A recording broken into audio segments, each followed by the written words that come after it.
Hey, what's going on, everybody? How is everyone doing?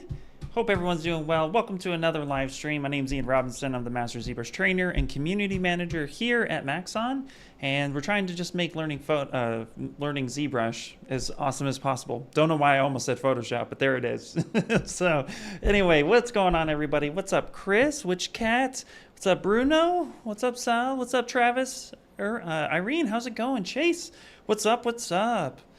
Hi, what are we doing today? Yeah, we're actually doing something really cool. And actually, I want to give a little bit of a shout out to a buddy of mine. So real quick, fast and in a hurry, let me just see if I can pull it up on Instagram here real fast. And if not, then I'll just share it on my screen. But a link in the description right now is actually one of my friends. His name is DaCosta, Bayley DaCosta. You want to check him out. So basically, we're going to be doing one of his concepts today, and look at that, something went wrong. That's okay, because, boom, I have it right here, which is awesome. We're going to be doing this little fun piece right here, which I think is going to be really cool. So I was talking with him and told him I wanted to sculpt some of his stuff, and he was like, yeah, sure, go ahead. So here we are. So go give Chocolate Soup, aka DaCosta, a follow on Instagram. Really awesome dude. And so we're going to be replicating one of these pieces, getting a nice block out.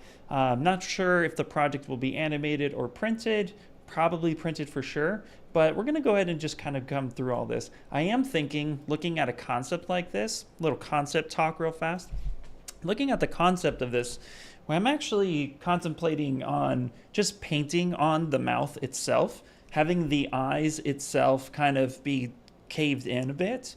But the mouth itself seems to be very surface-based. Doesn't seem to be a whole lot of room for anatomy there, but we could probably invent something along the way. But if it was a little bit more textured, maybe we just do like a raise or a little cut-in or something. We'll figure it out, but this seems like a really kind of fun concept. So we're going to be tackling that today. So that's what we're going to be doing. And of course, too, if you guys have any questions, comments, all that good stuff, please feel free. The chat is always available. That's what I'm here for, to help answer any questions. And yeah, absolutely. Still looking forward for ZBrush for iPad? Yes, absolutely. As soon as I can say more, believe you me, I will. That's like, I really want to say as much as I can, but I can't say anything at the moment, if any of that makes sense to you. So we'll get there. We'll get there soon. But you guys have been seeing images coming out soon, and that's because right now we've been starting to share a lot of what the beta testers have been doing with the iPad. So if you're not following our socials and you're not quite sure what to expect with this version of ZBrush for iPad when it comes out, you can kind of get a sense of what is possible. So we've had artists like A-Cube, and we've had artists like Raphael Grassetti. We've posted quite a few. I believe we even posted Leticia Galetz. So you can see it's already some top artists are coming in and showcasing what is possible with ZBrush for iPad. So definitely want to take a look at that stuff. Okay, got some tunes happening. Awesome. I will buy an iPad only for ZBrush. All right, dude, so I had to get the M4. I had to get it. I got to set it up, but I had to get the M4. Like, I'm rocking an M2 and it works great. It works great on the M2, but for me, I'm like, I want even more power. So I just went and got the M4. They just released it. So that's how excited I am for it. And believe you me, I've been playing with it. It's fun. It's exciting. So trust me, there's going to be a lot more information on this coming soon. So as soon as I can say something more, I will. I promise. Definitely coming in 2024, yes or no? We said it was coming in 2024. We already made that announcement. It will be coming in 2024, yes. You too got the M4, Chris? Yeah. Why is my subtool always saved when, or why is my subtool always doubled when I save my ZBrush? Sorry, I'm just starting to learn. Why is your subtool, can you give me a little bit more description on that? So like, are you saying here in your subtool palette, when you save, you get a copy? Is that what you're, if that's what you're indicating? Not quite sure why that would be happening. What I can say though is that when you save your subtool for the first time, so you can see here I have the PM3, the sphere 3D underscore blah blah blah, all the cool naming conventions that no one understands, not even myself. It's there. No, I'm just kidding. But when I hit save and I named this something else, we'll call this the DaCosta ink, right? Ink character. and then I hit save. When I do this, you'll see here it automatically saves the naming convention of the first subtool. So, but if you're saying your subtool duplicates, like it's doubling, then I'm not too sure. However, that being said, if, and this is kind of throwing this out here in left field, if for whatever reason you stamped it like this, and you have a stamp that maybe you didn't see, so maybe you just like did this thing right here and you would boom stamp.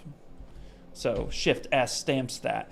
And then for whatever reason you saved your document, if I were to hit save startup as, like save as startup, that could also, when you start it up, you could see that it looks like you have a second subtool, but in reality it just saved the state of the actual screen itself. So that could be it too. Yeah, wife wanted the M2 back. There you go. That's also the other reason for it. So anyway, so yeah, so hopefully that goes. All right, so let's go ahead and get into blocking out this character. It's going to be a lot of fun, so let's do this. So I'm actually going to, now here's the thing, I'm actually going to come in here, and let's just delete this one. For those of you who were in the US and had a holiday, 4th of July, the Independence Day, how was that for everyone? Did everyone have a good time? All right, we'll go ahead and let's do this. All right, I'm going to insert this guy right here. So because we're going to be basically looking at the character itself, and he's obviously very spherical, we want to replicate his body, and we can do this using ZModeler and a actual cylinder here. So that's what we're going to be doing today on this. Let me readjust. I haven't sculpted in a couple days.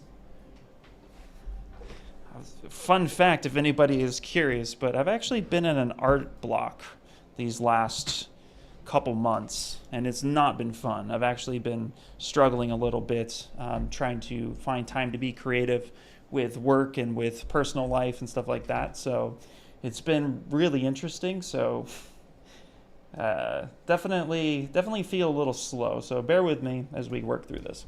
Okay, so here I'm going to go ahead and just kind of block off this top, and we're just going to get a rough shape. We're not really looking for anything that is like has to be, 100%, to the size. We're just going to go ahead and kind of just get some sort of shape here. So I'm going to squeeze this down. I'm actually going to do this. I'm going to come in here. I'm really going to squeeze. Actually, don't do that. I'm going to actually pull this up and squeeze this way down because this bottleneck is actually pretty small. So I'm going to kind of give me enough room here. Gonna go ahead and hold Control Duplicate and just get the, like I said, the kind of the rough shape of what's happening here. So just holding Control and dragging with the edge masked off, and this in itself is going to give me relatively what I'm looking for. Now here I'm going to go ahead and use my poly groups. So we're going to come in here, use poly groups. Let's put this down here so it's more in front of my face, and we're going to go ahead and say group by normals, so that I can easily mask off certain sections as I need to.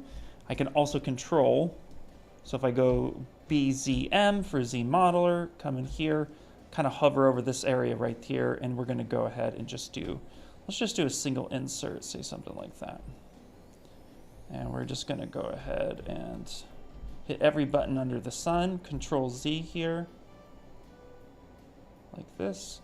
And then we're just going to go ahead and push this down a little bit. Tapping Alt will change your poly groups. So I'm going to do that once, and then I'm going to go ahead and tap that again. And actually, let's make sure we're set to poly group all so that this repeats that action. There we go.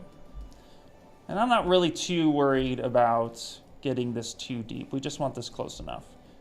So something like that. Okay. What's up, Rafi? How you doing, buddy? Fireworks helped you sleep a lot? Nice. Nice. Cool, Rich. Can't use ZModeler that fast? Yeah, you could use ZModeler this fast. Really, it's all about just kind of knowing where things are. So anytime, again, for those who've never used ZModeler, just real quick refresher, anytime you hover over a point, a face, or an edge and press spacebar, you're just going to get that menu for it, and it's just knowing where things are. This first step wasn't even ZModeler. This was just literally me masking off a section, utilizing the control drag to create a new edge loop or a new section of that geometry, and then just like tapering this down. So say something like that. And then here, we're just going to go ahead and add another line. We're going to kind of eyeball this a little bit. There we go. Say something like this. Boom. And then again, we're going to just push this in because this is where his legs are coming from. So we're just going to kind of give that a little bit of space. And then here, we're just going to add in a couple supporting edge loops. Say something like this. This is just to kind of help protect any fall off that we might have.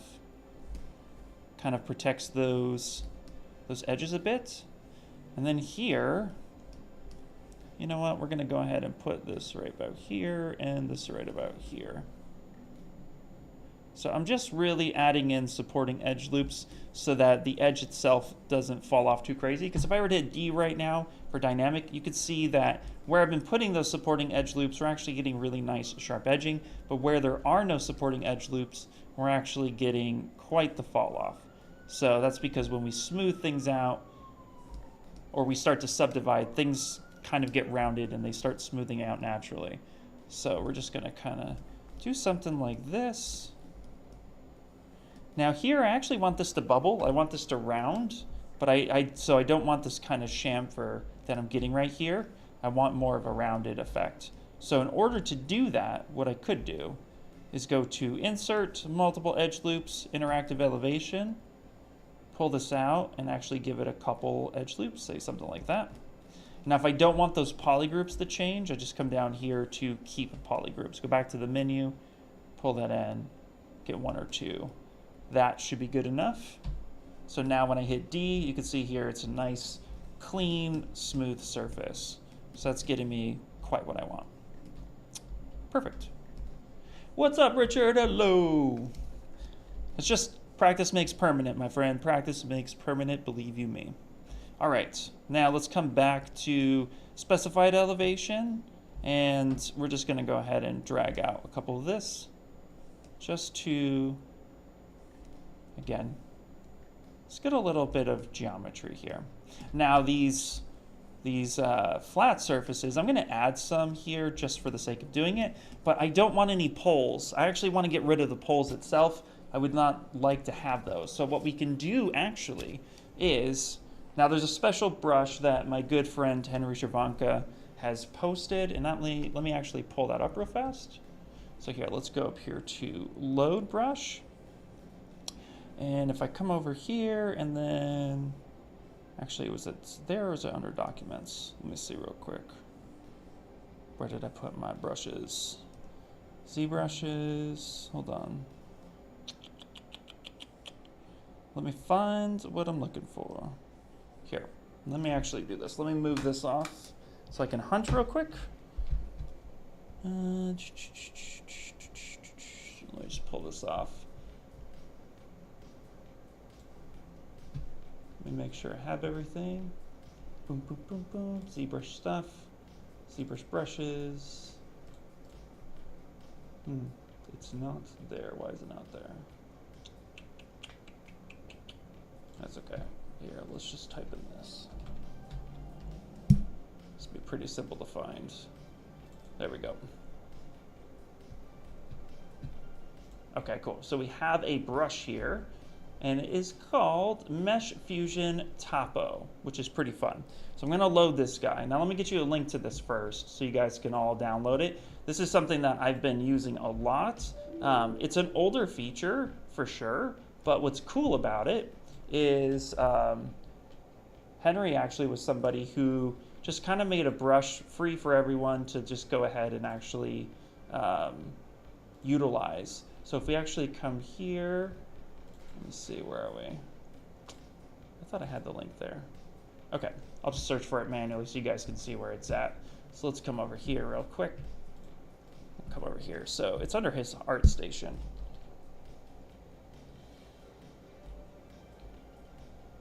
So go to mine for a second. Let's just type in Henry Chervanka, this guy right here. So he has a whole brush system dedicated for this stuff. So go to his site, and then you can go ahead and actually check out his store, which we'll see, what does he have here? Come over here. Store, here we go, down here at the bottom. Navigate, so right down here, there's a free pack here, and this includes this brush. So he's actually created a really fun brush for doing this exact thing. So if you'd like to go ahead and download this brush, definitely get it, because it's just gonna make your life easier on it. So this brush is really cool. So this is 32 segments. So if I hit N, so let me select the brush, and then here, if I hit M, go ahead, hit it, there we go. There we go. I could pick my 32 segments, and now that I have polygroups, I can actually drag this out.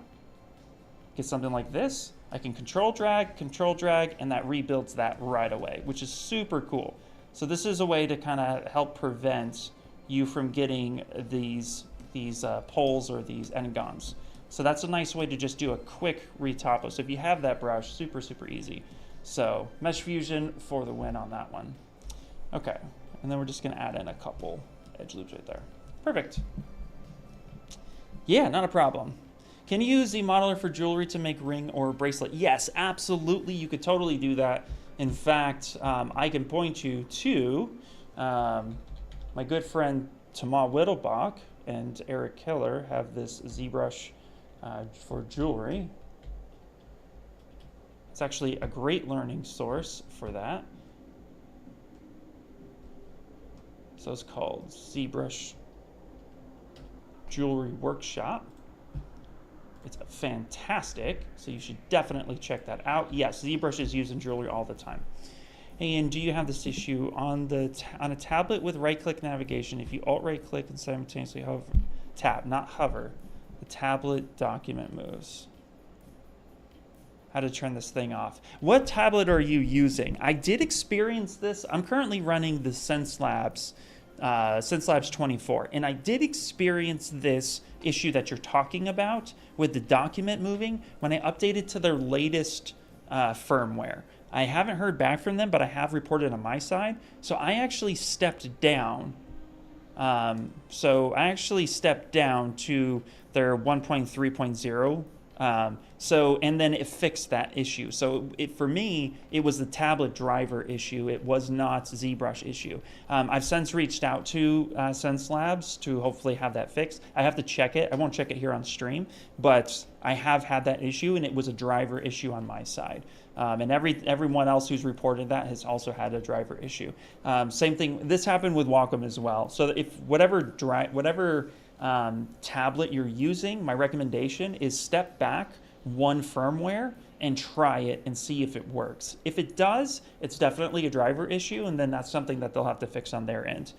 If it's not and it works, stepping back and it doesn't work, then I would reach out to support on ZBrush side, because it could be something else. But for me, I've experienced that, and I can tell on my side it was a driver issue.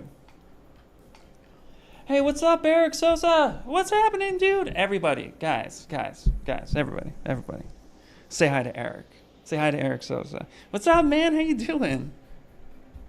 Mesh Fusion blew my mind when I first saw it. Can't believe that's an old feature. I know, right? Yeah, seriously, it's an old feature.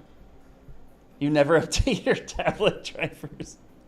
Yeah. Hey, Ian, hi, chat. First time here. Was wondering if the stream is saved. Absolutely, the stream is saved, 100%. It always gets saved. So whatever one you're on, ideally, it actually gets saved on YouTube, not so much Twitch. So what's up, Anthony? How you doing, man?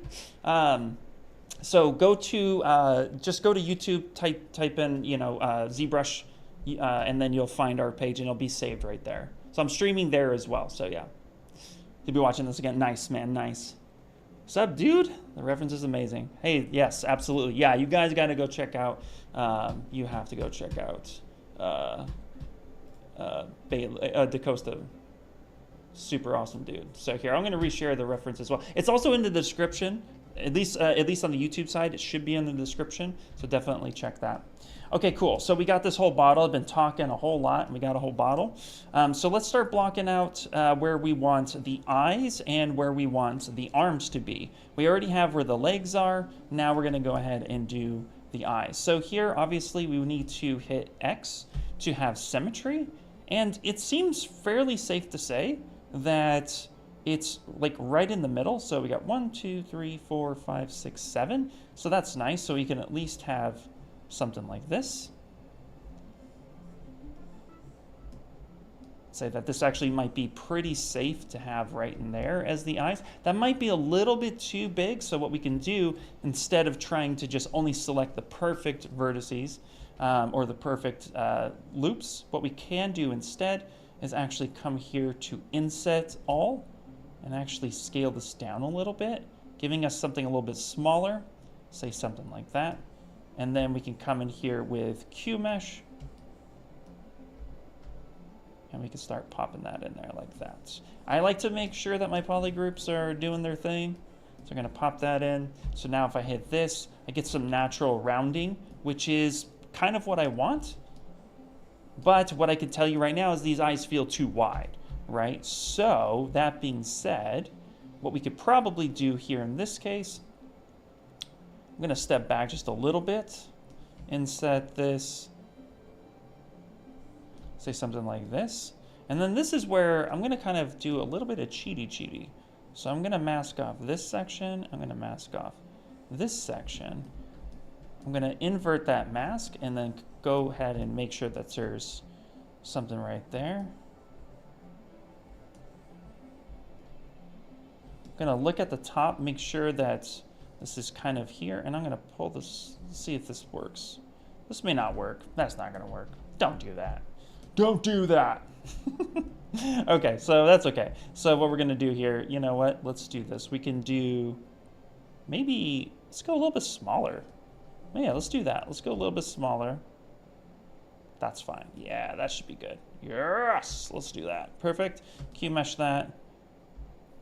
So here's the thing with following concept. When you're following concept, it's important to remember that you would like to, as much as possible, honor the concept as one-to-one as you can. That's like rule number one, try to match concept as much as you can. However, there are some times in which you won't be able to follow it 100% perfect to the letter. But in this case, we went a little bit smaller to get that narrow, to get the effect of it being just a little bit narrow. And then here what we're going to do is we're actually going to use a mask, soften this mask a bit, and we're just going to go ahead, or say don't soften, we're just going to go ahead and push this up and give it a little bit more length. So just masking off that section is really just going to help with that. And then here we can come through, mask off the thing we don't want to. I'll mask off this edge loop, invert that, and kind of push this up a bit, evening that topology out just a tiny bit. So you can see here now it looks a little bit more even. There's still a little bit of variation, right? Say here, that's okay.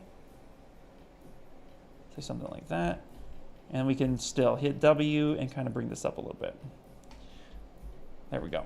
So that way it's as even as it can be right now. We can get nitpicky, but for this is what we're going to want to do. And this will give us space underneath the eyeballs itself to actually do that kind of painted on look. So I'm going to be pretty happy with that.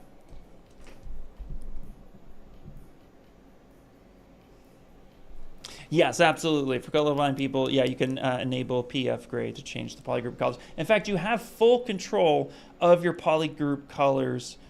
You have full control of a ton of colors right up here under preference and draw. You can actually change a lot of the stuff up here. So you can change this in draw, and you can actually come over here to eye colors, change your whole UI. You can change every aspect about ZBrush's interface. So definitely come up here and play with that.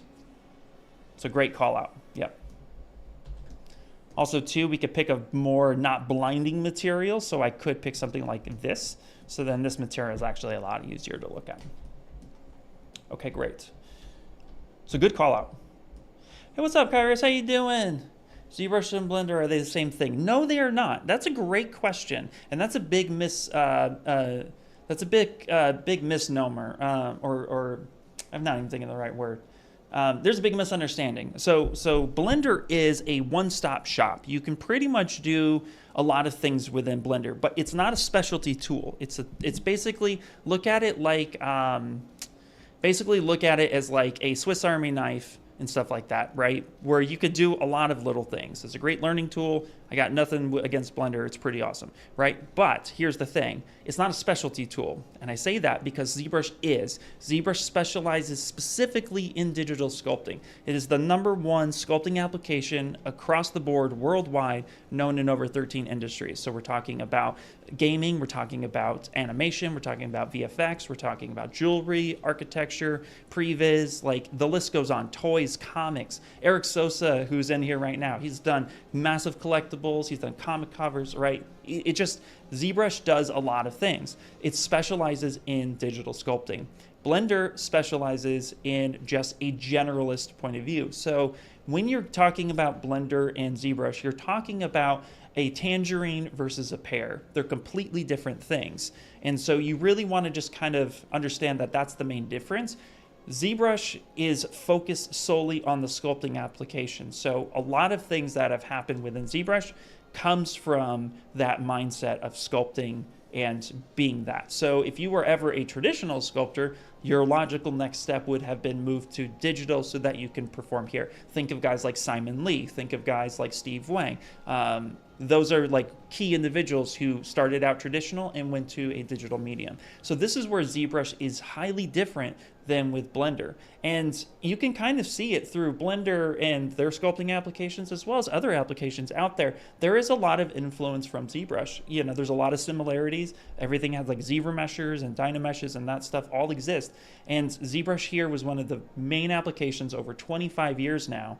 Actually 24 years now. I think it's 25 years next year. 1999, 2001, I think, was the first Sid Graph appearance of it. So it's been around for a long time, but it is a specialty tool. And that is something that I really just want to like kind of really lean on that. So when you're thinking of Blender and you're thinking of ZBrush, you are thinking of two completely different things. ZBrush's strengths are the brush system. It's the fact that it can have millions of topology. Like, we're talking millions. Like, you can have 200, 300, sometimes 400 million vertices all within ZBrush. And I can say safely that you cannot do that in Blender, not without having a massive, heavy computer system, probably cost you $10,000, $15,000 easily, maybe more. And still it can't handle it because it's driven differently. So that's the main difference. Again, absolutely, you know, no shade. It's just fact. That's just how it is. So there is a main difference. So it's a great question because that is actually something to kind of know. You are talking about two different things. Think of ZBrush as the machete that you took to the forest so that you could knock down the trees. That's what that's for. So hopefully that was a helpful explanation. But yeah, there are major differences. Okay, that being said, that gave me time to take a look, actually, at this and realizing that this is actually too tall. So I actually want to make this smaller.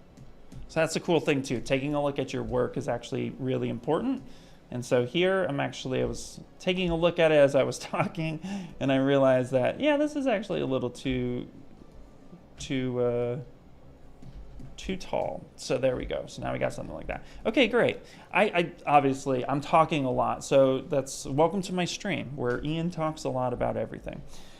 All right, so next we're gonna go ahead and we're gonna get some legs in here. Now here's the cool part, right? When matching your, trying to match your concept as much as possible, this is where this little guy comes into play, because what we can do is we can actually blow this up, kind of move this over here, and we could take the opacity. Sorry, which one is that? The spot radius, not that one. There we go, opacity. We can drop this down a little bit so it's just visible enough to see what's going on. And then here we're going to insert, and we're going to insert here our ZSphere. And we're just going to go ahead and we're going to hit move. I'm going to move this straight down. I'm just going to hold shift to do that. Remember my application getting rejected because I failed that color test. Oh, interesting. how big of a deal is it being a colorblind person to get a job in the industry? I can't speak from my own personal experience, but I do have a few friends who actually have issues with this, and they struggle. It's not easy. I actually knew a guy who saw pretty much in black and white. I'm not even kidding. That's how he described it. He had said it was mostly like looking at life through a contrast filter. He could get the sense of color, but he couldn't tell true color at all. But he could tell you the most beautiful shot ever. He could tell you where the lighting was perfect because he was always looking at things near that monochromatic view. And he was a color corrector, but it eventually caught up with him because he would color correct to contrast, but he had a hard time with specifics. So I would say I'm sure there are challenges, but most applications have that PF color change. Again, coming up here in the preference, you can change all of that stuff. So it's definitely important to know that you can do that. In fact, where was the, so yeah, if you come here to draw, again, you can change a lot of these colors here. What else was there? I think it was under eye colors. Here you could change a ton of this stuff. You have so many options. And then I wanted to remember, hold on one second. I'll just dock this over here for a second. I was pretty sure there was something else you could change. But this will give you a sense. So changing it is going to make a lot of sense. Want to just see one thing. That's tablet. No. Performance. No. That doesn't make sense. Okay. Miscellaneous. Active poly. No. Okay. Anyway, so yeah, that's the idea. So you can come in, you can modify, like you have so much of this stuff here. So you could change a lot of that. So definitely play with the preferences, take a look, and you can change it. Ian talks a lot. Sounds like a cool podcasting. Really does, right? As long as you guys enjoy it, that's all that matters. Okay, so check this out. So we're actually going to kind of get a rough size. Obviously, we're not matching the angle as much as possible, but we're going to get closely around what we think is good, which this actually, that's actually not too bad. Okay, it's not too bad. All right, so say something like that. And what I'm gonna do is I'm gonna turn on Symmetry here. Actually, let's do this. Let's turn on Symmetry from the start. And then let's go ahead and hit W. We'll pull this straight down. That keeps it super straight. And then here, what we're gonna do is we're gonna go ahead and hit scale. So E for scale, R for rotate, W for move, and Q for draw, right? So, and what we're gonna do is just come up here and we're going to hit Q for draw. We're gonna draw this out. Hit W for move, and we're gonna drag this straight down. Actually, no, whoops, I forgot to scale this. Let me hit scale one more time, there we go. Just getting the general sense of these legs. Perfect. Again, we'll move this up. Say something like this. Come up from underneath. Hit draw. Boom. Perfect. Now we're going to just lay this here. Again, hit W. And we're going to come straight down. Okay? Now we can always modify this. We can always change this. But the cool part is now looking at this reference. Say somewhere right around here. This is still probably too thick, but we can adjust it. Now I'm going to hit draw. And we're going to find relatively where the center should be. So his legs are a little, looks like he has roughly slightly longer calves than he does quads. That's okay. So we'll just add a little spot here. And then here what we're gonna do is we're gonna just do a little bit of an anatomy thing. So we're gonna grab the move. I'm actually going to pull this straight back. So say something like this. Okay, hit solo. I'm also gonna pull this back just a little bit, leaving that knee right there, okay? Now if I hit A, this will, in turn, give me some sort of geometry. But this is not good, right? So I'm gonna hit A again. And also what I'll do here is we're just gonna move this up. Make this a little bit longer. Make it a little bit more even, but we'll tuck it in underneath. All right, so now we're gonna come here to Adaptive Skin. And we're going to change the density and the DynaMesh resolution down to 0. And now when we hit preview, you can see here we actually get something that looks a little bit cleaner and a little bit more usable. Okay, and then what I can do as well, is hit A again. We'll come here to scale. We'll actually scale this down just a little bit and scale this down a little bit, giving him just a little bit of a bigger knee. Because if we look at the reference, yeah, there's a little bit of shape to it, but we can modify this. Let's come down just like that. We don't want it too much. Okay, great. So now I'm going to hit preview and make adaptive skin. So this automatically takes my shape and now it puts it towards another subtool. Okay, so I can copy this. I can hide this sphere and I can hit paste and I can call this leg or legs. I can hit cap and spell it wrong. So legs, bam, like that. And then here, all I could do now is turn off symmetry, and then we can literally just shrink this down. Perfect. Come over here, we'll kind of put this on its side like this.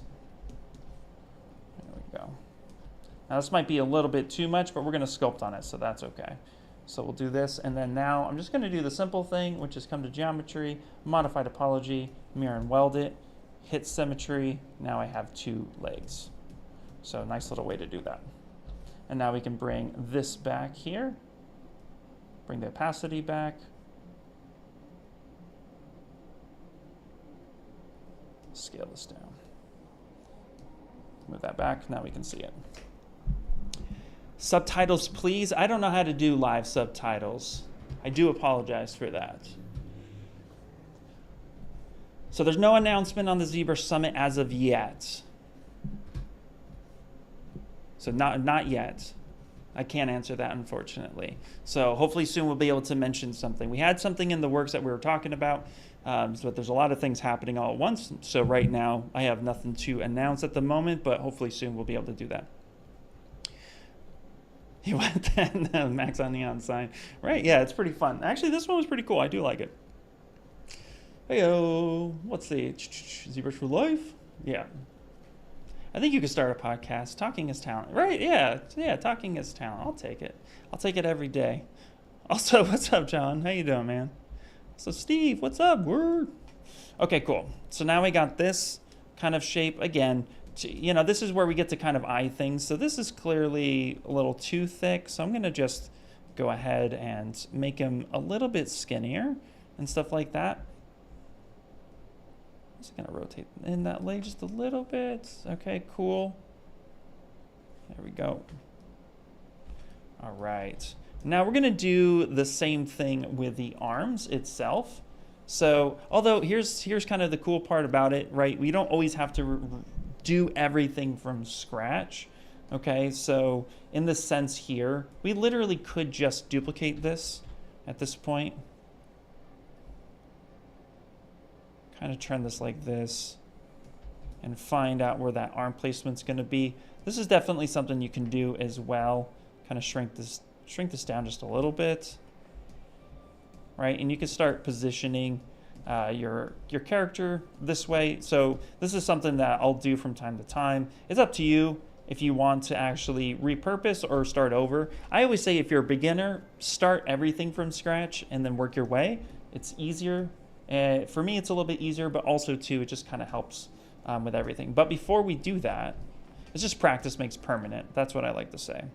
So before we do that though, we need to find out where his arms are going to live. We didn't do that yet. And clearly they're going to be here on the side.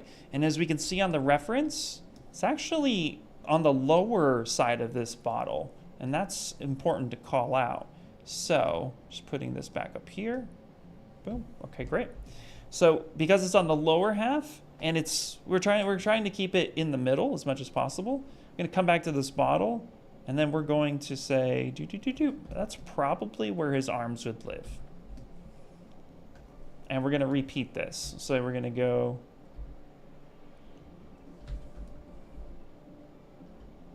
I want to do this without having dynamic subdivision. Actually, I'm going to tap through.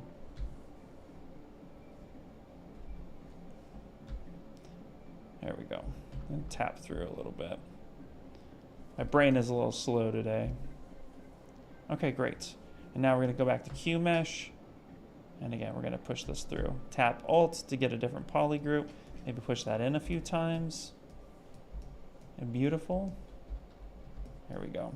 So now we have some placement of where there's some arms. Now there is a lip here, and this is really cool. So there is a bit of a lip here on this reference. So we can do this one of two ways. Sometimes I like to add this little bit of detail if it helps me see. We're not focused on detail currently, but if it helps me see what's going on, what I'll do is I'll come over here and I'll add a little bit of details. This doesn't look like it's flat like the eyes. It definitely has a little bit of a bow. So I'm going to go ahead and QMesh and press and hold Control and drag out the second piece. Okay, and because of this, let's go back. Dragging this out. I'm going to tap Alt, then press Control. Tap Alt a few times. So we select just the segment. Inverse that and split hidden. And what we're going to do with this is actually, we're going to push this back in just so that it's buried. And we're going to go ahead and now QMesh this out. Say something like that. And then from here on this edge, now we're going to go ahead and we're going to do interactive elevation. So that'll give me a little bit of this edge here. So then if I round this and I round this, now I have that matching component that's right there. And I can just kind of now move this out so where it makes sense. And of course, if it's starting to feel weird in the connection, then what we can do is come over here. Actually, easy way, let's just mask off this section right here, and let's just extend it out.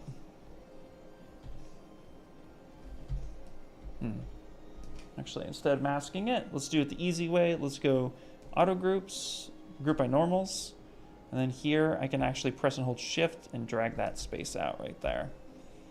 And now I can come back and add some edge loops. Say something like that. There we go. Add a couple edge loops. There we go. So now I have a little bit of that lip that's right there. So that'll tell me where that arm's going to be. So that just helps me build that one section. And again, we're going to hit save. What's up, David? How you doing? What's up, Amy? How's it going? Purple's like with the blue background, it's like the worst color. I can't read that purple, I'm so sorry. But hello, hello. Hi back, Raiders. All right. Twitch needs better color, or not Twitch, Restream needs better colors. I can't see anything. Okay, so now let's do the same thing. We're gonna do the same thing with the arm. We're gonna get the arm shape in there as much as we can. So we'll do the same thing. We'll come in here. We'll actually call this body lip, or our body arm. No, I'm complicating it. Go arm lip. Now this is where too I want to start foldering things. I want things to be in a folder together. So, wait, I named the wrong one. Meant this one. So let's call this arm lip. There we go. Okay, let's go ahead and hit save. We're going to want to start adding things to a folder. Trust me when I say adding things to a folder, it's going to make your life easier. Way more than you think. So, easiest way to do that is to go ahead and turn on the Gizmo, hit this little all subtool, transpose all selected subtools, or aka the pizza box, grab that, and then go ahead and Control-Shift-Drag over the things you want to folder, and leave the other stuff that you don't want to folder kind of hidden. It's going to look a little bit like it's anti-aliasing. Then from there, Control F or Command F if you're on Mac, and then it's going to ask you, do you want to take all those visible subtools and turn around and actually make them into a folder? And the answer is yes. There we go. So I'm going to go ahead and say always yes on this, and we'll call this body. Bam. And now everything underneath in the actual body section will be that, and we just foldered that. You're the only live YouTuber explaining ZBrush. Thank you. Not a problem. Absolutely. Yeah, that's absolutely. You're welcome. 100%. Yeah. It also helps that I just don't stop talking, but you're 100% welcome. I love it. I personally love it. I'm glad you guys are loving it too. Hi from France. Hello.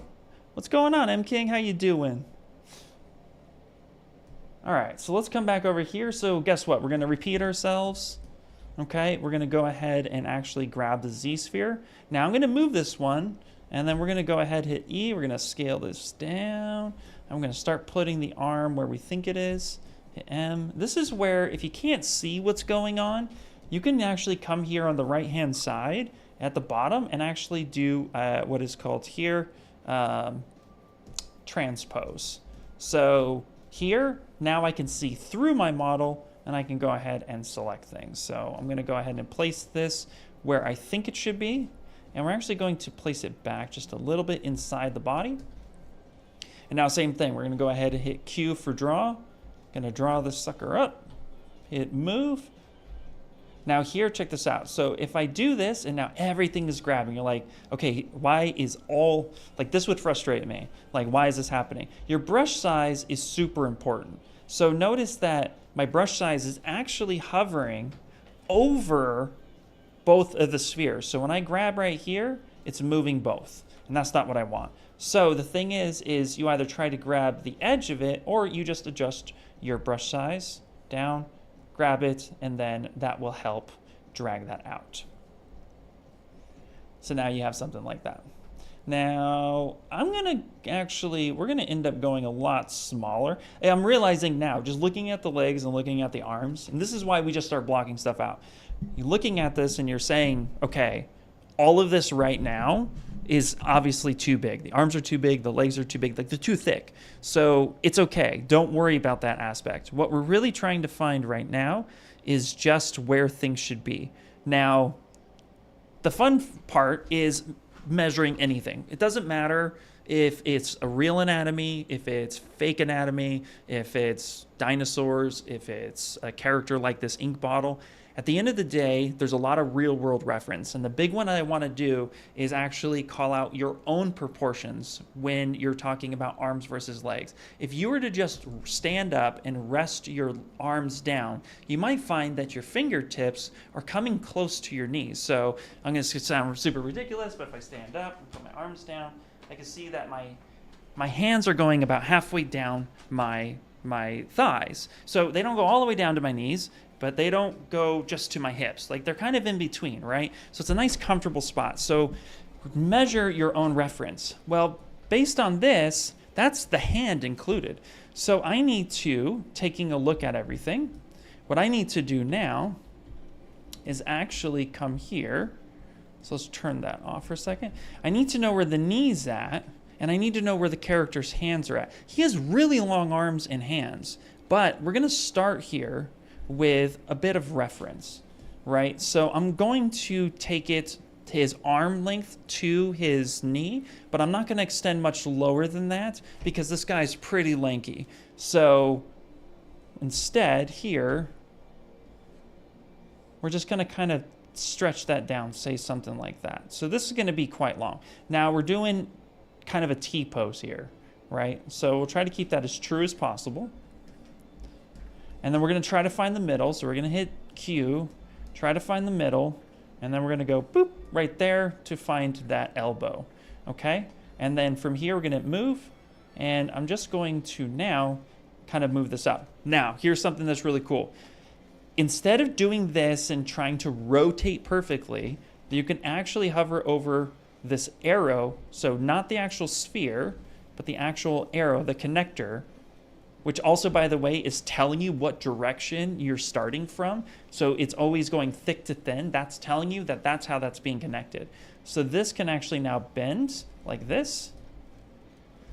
And I can actually click it and I can bend it down. I can rotate. So I actually have the ability to rotate this and position that without changing any of the actual like dimensions that I had set. I'm just now moving it around. So very, very, very, very helpful.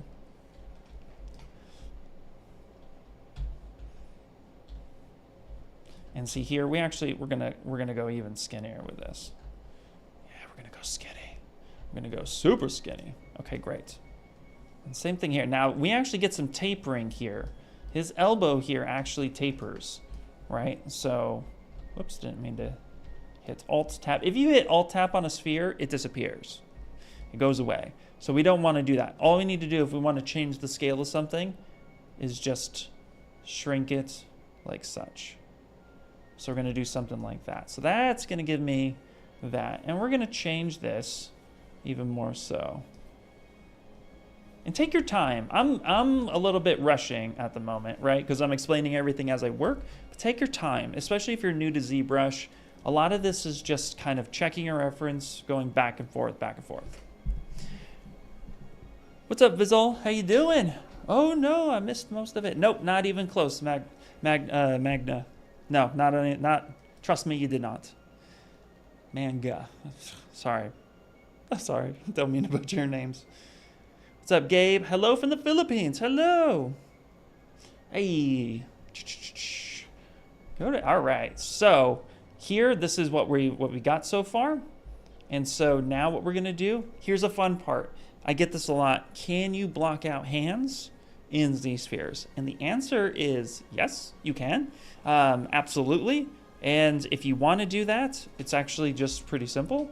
So you just continue this. We'll block out a hand. I like to block out hands with primitives, but we'll do both because we can. So we'll hit draw again. I'm now going to go ahead and give myself kind of a hand base, say something like this, right? And then this is where you can start finding things. So I'm going to go ahead and make sure that when you're drawing on new ZSpheres that you know you're starting from here. The last thing you want to do is have this one selected and then you start drawing stuff out, because sometimes that can get a little problematic. So what I always recommend is just tap the move and then just tap the one that you want to do. Hit draw, and then here we're going to go ahead and draw out where a thumb should be. And then of course we're typical cartoon, 3 fingers, 1 thumb. So we're going to go ahead and again, I'm going to click the move, click that guy right there. We're going to drag 1 out, 2 fingers out, and now 3 fingers out. Now this is why I actually like to block things out with primitives when it comes to hands, is because the character's hand is really flat and there's actually not a lot going on here. So I'm actually needing to make sure, because everything's round, that everything is pretty much right, like as close as possible to being the same. So there's just a little bit of finessing, but again, dropping down the Z sphere here a little bit, I can scale this one up, give me a good thumb. And now we can just kind of come here, click this one, drag this out. If you hit shift, you're gonna have the same size as the last one that you drew out, or the one that is connecting with. So I'm dragging this out, press shift, it snaps to this one. And then here, we can actually come here and get a thumb. Again, I'm gonna click move on this one, drag this out, press and hold shift. I'm gonna hit drag out, and we're just gonna move this stuff together. So this is how you can do it with ZSpheres. I personally don't do it this way, but just so you guys know that you can. So now you can drag this stuff out. There'll just be some sculpting that you'll have to do, right? But that's okay. Because the benefit though, right, is that you can actually, so let's just focus here on the arm for a second. The benefit here is that you can actually position all your knuckles and stuff like that too. So there is benefit to it, but you know, everybody to each their own. Whatever works for you is the method you should do.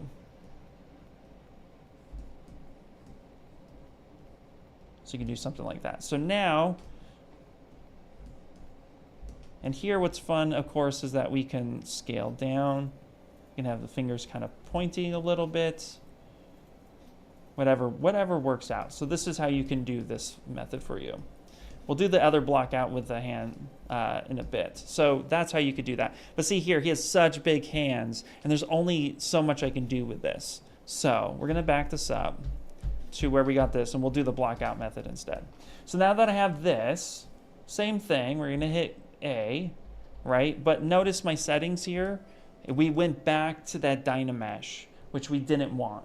So I'm gonna hit shift, I'm gonna hit A one more time, go to adaptive skin, turn down density and the DynaMesh, give me something more like this.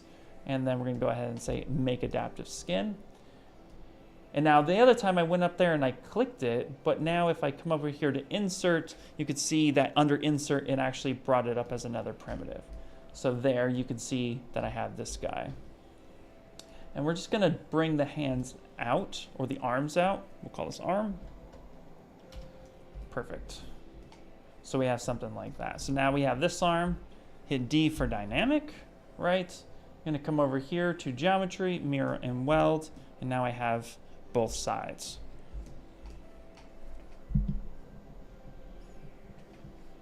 Hey, Prashant, how you doing? What's up, dude?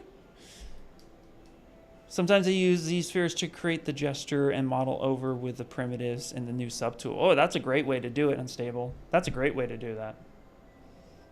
Nice. All right. Okay, so now what we're gonna do is we're gonna focus on the hands and the feet. We'll see how much of this will block out today. So we're gonna go ahead and save this. Move this guy for a bit. And now we're gonna focus on the hands and the feet. Let's just go straight into the hands. Everybody knows, if you guys have been watching me for a little bit, I'm not afraid to admit that hands is always something that I actively try to work on, because hands was the one thing that gave me the most problems. And I don't wanna be known as the artist who can't do hands. So wherever you're struggling at, practice that. Eyeballs was another one for me. Eyeballs was something that I actually love working on, but it's something that it's unknowingly gives me problems when I start getting a lot of detail in there. So I practice until I'm comfortable. Now I'm comfortable with eyes. I'm comfortable with hands enough. I've done hands a few times, but hands still a little bit of anxiety there. But that's okay. So here, we're gonna just do some hands. Let's block it out. So we can start from whatever we want. We'll start from a sphere if that's what we would like to. And actually, let's come over here. And we're just gonna start chopping some stuff up. So first thing I like to do is go to DynaMesh. I like to turn blur down to 0, do 64 DynaMesh, get that super low. And now the thing to remember is hands are not symmetrical in any way, shape, or form. Hands are very much asymmetrical in every sense of the word. So here what we're gonna do is we're going to grab our knife curve brush, and we're gonna go ahead and just chop off a good section of this. Say something like that. And actually we're gonna go this way. There we go. I'm gonna grab Move Infinite, so that's B for brush, M for move, and N for infinite, I guess. And now we're gonna shape this. And this is where your hand is the best reference. Even though we're doing 3 fingers, which I don't know, yeah, you're doing 3 fingers, it doesn't matter. The shape itself is still the same. So reference your hands, take a good look at it from this angle, look at it from the side, see how that is. Hands are, you always have reference with you as long as you have your hands. So make sure that just take a look at that and we can just start shaping. Just decide which hand you want to do, it doesn't really matter. I tend to always do the thumb on the screen left side. Seems to be my go-to. Now, because we have, typically, hands have like this nice kind of arch to them. But here you can see that his hands are more straight across. And that's okay. So we want to honor the concept as much as we can. So this is where you start breaking, or bending some rules. So you don't have to worry about it so much. Now I'm going to go ahead and re-dynamesh that, so that's not super crazy. Okay, and now we're going to start with the most technical thing of the finger, and that is I'm actually going to just go ahead and let's not insert. Let's grab our IMM primitive, so B for brush, I for insert, and T for our basic primitives. And here we're going to just go ahead and grab a cylinder. I'm going to start in the middle. Middle finger is the finger I like to start with. It just is. And we're going to stretch this up. Now, here's the important factor, okay? So, your fingers typically, like your middle finger, is the same length as your palm. So if you take your hand and you measure this distance to here and then come down, you'll see that there's some similarity to that. So the top of this to here, right about there, is pretty close. So that's pretty good reference to keep in mind. So that's why I start with the middle finger, not just because it's the middle finger, but it gives me a good sense of the size of how the finger should be.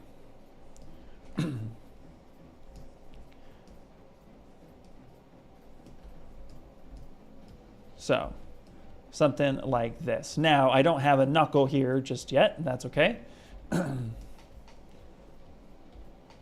So we'll keep this finger like this. There's going to be some shaping we'll have. Right now, we're just trying to get the look and feel of it.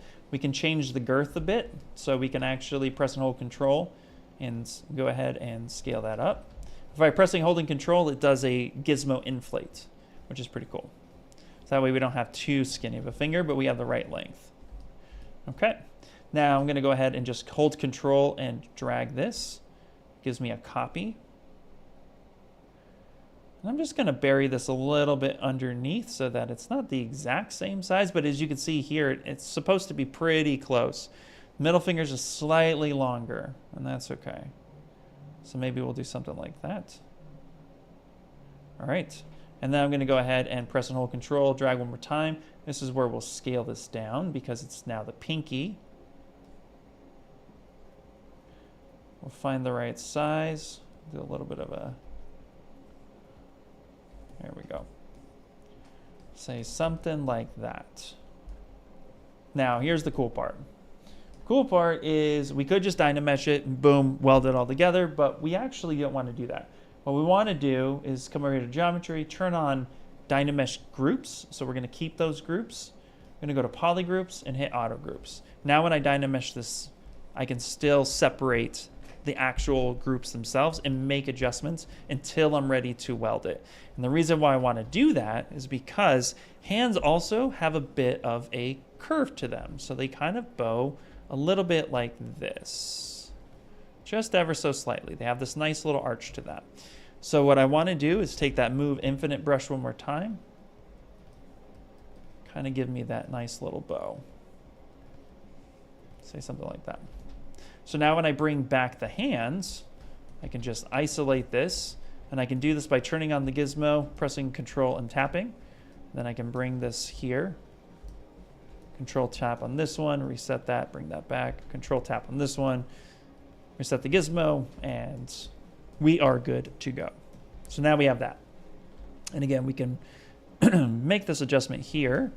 I can also mask off just this section and adjust the actual palm itself. Does the Gizmo control drag keep them in the same subtool? Yes, it does. Great question.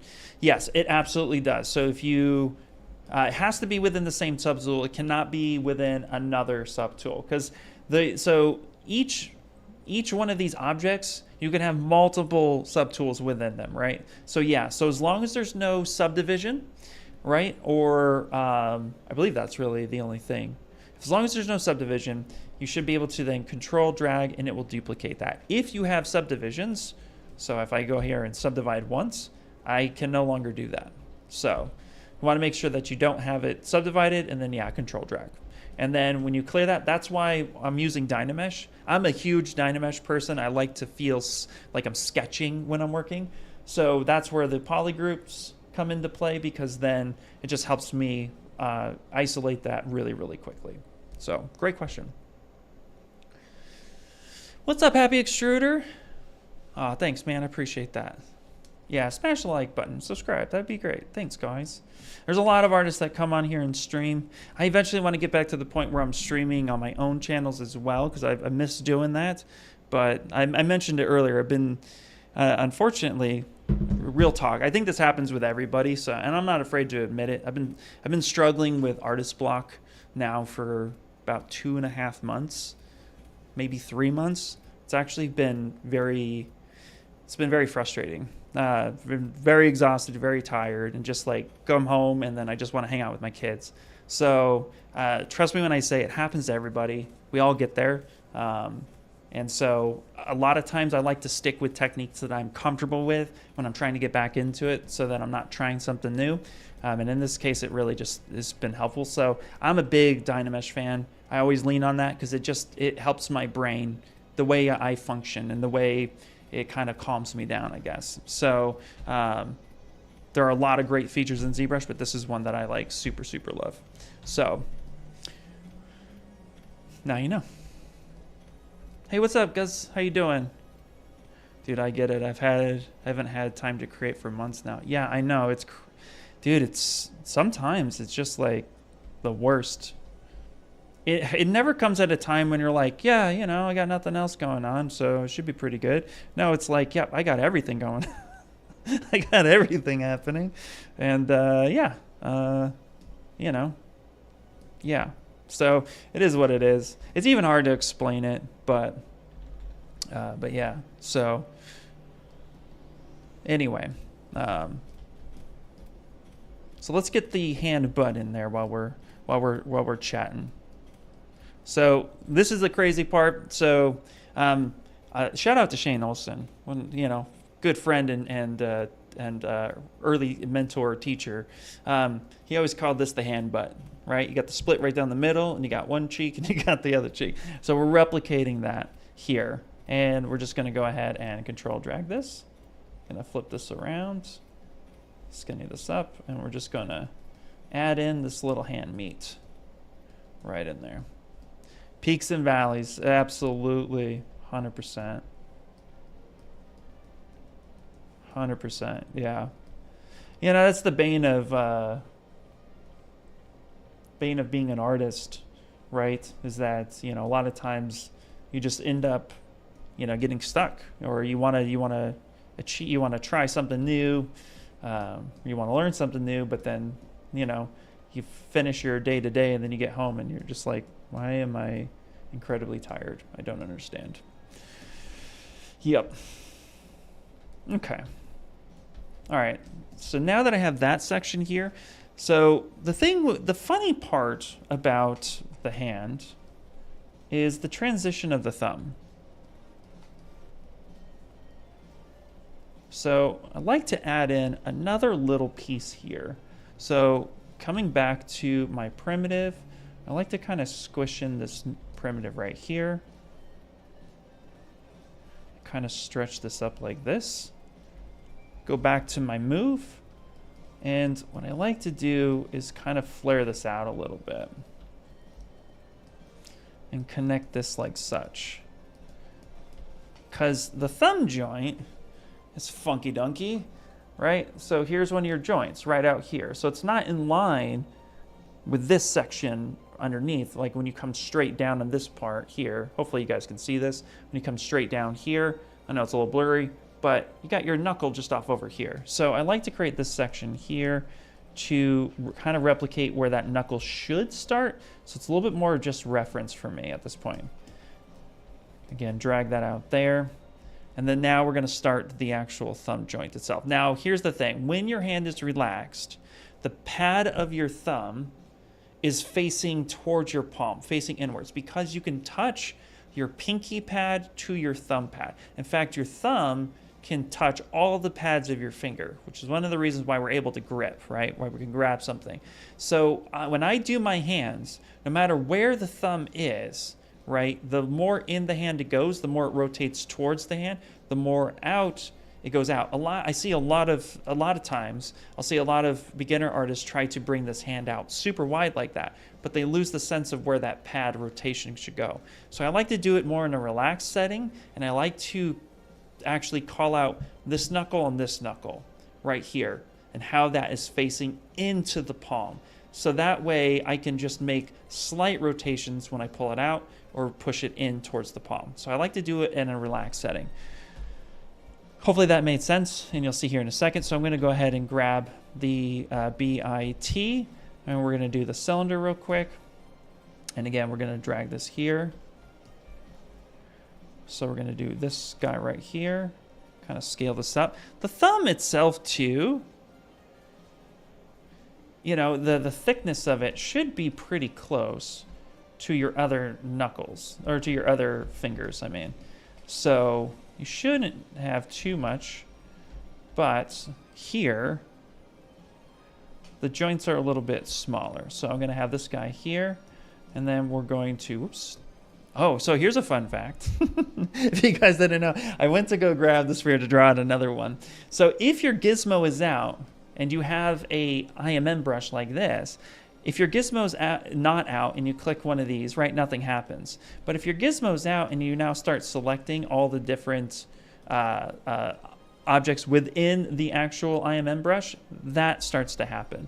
So just a little fun fact. That's a quick way to change an object's position. So if I were to drag this out, say something like this, be like, oh, I meant to have that be a sphere. Just go up there and click that little sphere. Everything else disappears. Okay. So here I'm going to grab the BIN. Going to drag this out here. I'm going to first shape my thumb in a way that makes sense, so I get some sort of idea, again, of where that pad is supposed to be. So I am pushing it. Right now, it's not facing the palm. Trust me. So, yeah, we're going to have that. But now what we're going to do is we're going to go ahead and select these two. Now, there's a quick way to do selection. I did the Control-Shift-Tap, Control-Shift-Drag, blah, blah, blah. Or what you could do is with any select, you can just grab these. You could just select the two that you want. Control-Shift-A. As long as they're not welded, it's going to go ahead and isolate those objects right there, right? And the other thing I'm going to do, actually, let's grab this guy right here, Control-Shift-A. I'm going to go ahead and mask the section off. I'm going to move this here, okay? And now I'm going to actually start pulling this so it's facing the way that I want it to face. So again, giving me a little bit more shape. I'm not worried about too much of where everything else is right now. What I am worried about is just that that makes sense. So now that's facing this palm section a bit. I can mask this section off, kind of bend this in a little bit, mask this section off, come in here, kind of bend this, make it a little bit more of a relaxed state. And again, now I just want to rotate these two. So Control-Shift-A, mask that off. Can kind of rotate that around a little bit more. Say something like that. So now that's facing inwards this way. And then we can actually start correcting this other portion. So we can now start pulling this out and making this fit the hand a little bit more. Calling out that knuckle like we originally talked about. So saying something like that. There you go. So now that thumb is facing at least in that general direction. I would love to see your eye sculpting technique. I'm trying to create a malignant. I'm sorry, I can't read today. Malignant rabbit, and I'm struggling with eyes. Yeah, we could do eyes. Yeah, we'll do an eye. We'll do an eye here in a few minutes. Yeah. Also, what's up? What's up, Anya? How you doing? I've always been wondering how such an old master artist like Michelangelo were making one sculpture for 30 years without facing a burnout. I'll bet. I will bet. I don't know how I'm going to prove it, but I will bet everyone at some point in time in all of history had some sort of burnout. I think the difference would be, of course, like, it's just different the way it's experienced. I think he clearly didn't make as many pieces, right, as a modern artist could, because we can make a lot more sculptures today a lot faster. But I don't know. I would say that, like 30 years, I'm sure there are days he just woke up and was like, hell no, I'm done today. Like, can we not do it today? So I'm sure everyone had those moments. Now, maybe he couldn't. Maybe he was like, I no choice. But yeah. But super valid, right? Like, can we no, I don't want to do it today. Come on, like, he's only human. Maybe he's an alien. Who knows?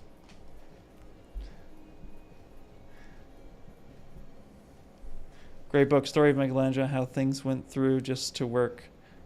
Thanks, Karen. Thanks, man. Awesome. Thanks, Steve. Yeah. Let's see. Ask if my project does not allow me. Hold on one second. Making sure I don't miss anything. I try really hard not to miss stuff. Oh, unstable. This is Harry Mandibles, by the way. Okay, good. Where do you stream? Other ZBrush channel? Actually, my normal channels, I was streaming with the Stylist League for a little bit, and I haven't streamed with them for a bit, but I would like to get back to that. And I also have my own Twitch channel that I want to start dedicating some time to do for more projects and stuff like that. So, so that's what if you just look up IR_sculpts, you'll find me on that one. But yeah. You thought Michelangelo was a turtle? Yeah. Oh, do share, Anya. Do share how you solved burnout.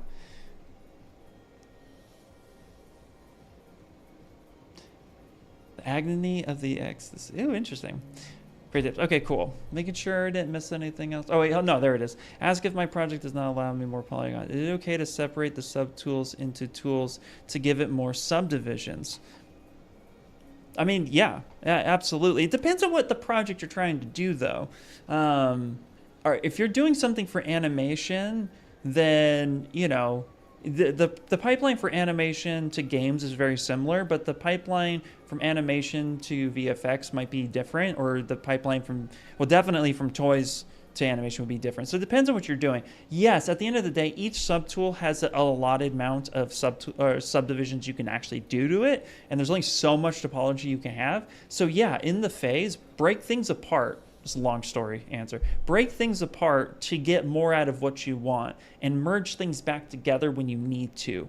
It's important to know when you should be blocking stuff out, when you should be tearing things apart, and when you should put it back together. For example, yes, in this case, to answer your question, this hand needs to be welded together at some point in time, right? But here's the thing. The fun part about it is the fact that I could just separate this at any point in time. That's why I have all these poly groups. So yeah, long story short, yes, absolutely. In fact, here, let me show you a technique here real quick. So let's take this middle finger, for example, right? I'm gonna just go ahead and split this off. So I'm gonna come here and say split. All right, so now I got this party rock too. Yeah, that's how you do it, right? But I wanted to now modify this finger a little bit. So I'm going to, and we're gonna do a new feature here, guys. New feature here, which is we're gonna set the subtool, we're gonna set the gizmo to the center of this mesh, which is off center, by the way. Like if I were to send this home, it's just slightly off center. Wow, my fingers are all over the place. Thank you, okay. So it's not truly center. So what I'm gonna do is I'm gonna turn on local symmetry, okay? And now with normal local symmetry, it would just be symmetrical to the object itself. So if the object is symmetrical, then it's symmetrical to itself, right? That's one way to do it. But the thing is that with dynamic symmetry, it's now symmetrical to the gizmo. So I can actually do a true symmetry by going here, saying mirror and weld. So getting that true symmetry based on that position, right? And now the fun part is I can also keep that symmetry when I move and rotate this. So if you see here, if I were to click the right button, here's my symmetry. You can see that I can keep things symmetrical. So that's the cool part about this. So now that I have that, mind you, my gizmo is going to stay in the same position. I'm now going to come over here and also real fast, little fun trip here. Let's go to samples. Let's turn off spotlight projection so I can have this object up here and I can start kind of smoothing this down. So I'm going to start moving and creating this finger joint here. So I'm going to come up here like this, kind of create this little finger joint. And just because I have my experience with the way fingers are, right? So here's the joint, which means we have this little guy right here, and then here's another joint right about here. Right about there. Ish, actually a little bit higher than that, say more like right about there. So now that I have this, I can actually start placing where the knuckle could be. And the fun part about fingers is they taper. They start out thick and then they taper down. So they're not tubes. So we actually want to come in here and actually give us a little bit. Even though this is a hand for some sort of like mechanic ink character, doesn't matter. Here we're just coming in and we're just giving it a little bit of anatomy. We can adjust when we need to. So we have something like that. Re-DynaMesh that if we choose to. Don't really need to. But now we have this little finger. And now, of course, we're going to need to size the hand to everything. So let's actually adjust things accordingly. So we're going to go to our subtool. We're going to actually hit V3. And now we're going to, let's come over here. Let's flare this out. So we can see here, we get a little bit of tapering that happens. We can do a little bit of a smooth action. So we're going to keep it a little bit more cartoony, though. We need to keep it a little more cartoony because that's how the design is. But it's okay to start out with relatively realistic proportions.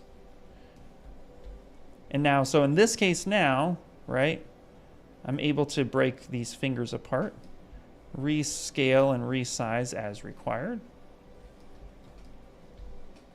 Come over here, grab this one, rotate this thing around, scale this down, right? So now we can do this. So we can come back here, turn off our local sim, grab this stuff, and now we can delete.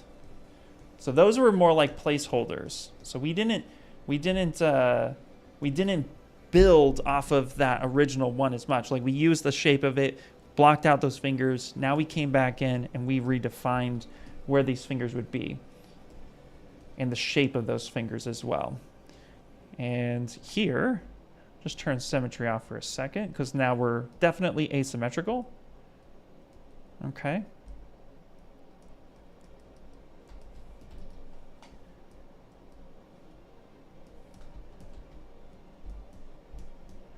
Okay, great. And we're going to start placing this stuff here. So how to not get burnt out. Not take your job in art as the most important thing in life, forgetting about personal needs. Guilty. What is this? Why are you always giving me the finger? ML Creative, I don't know, man. I really don't know. Also, everybody, come on, guys. Go check out Anya. Go check out ML Creative. Go check out Person. These guys are amazing artists. Definitely go check those guys out. Everybody give them a follow if you haven't already.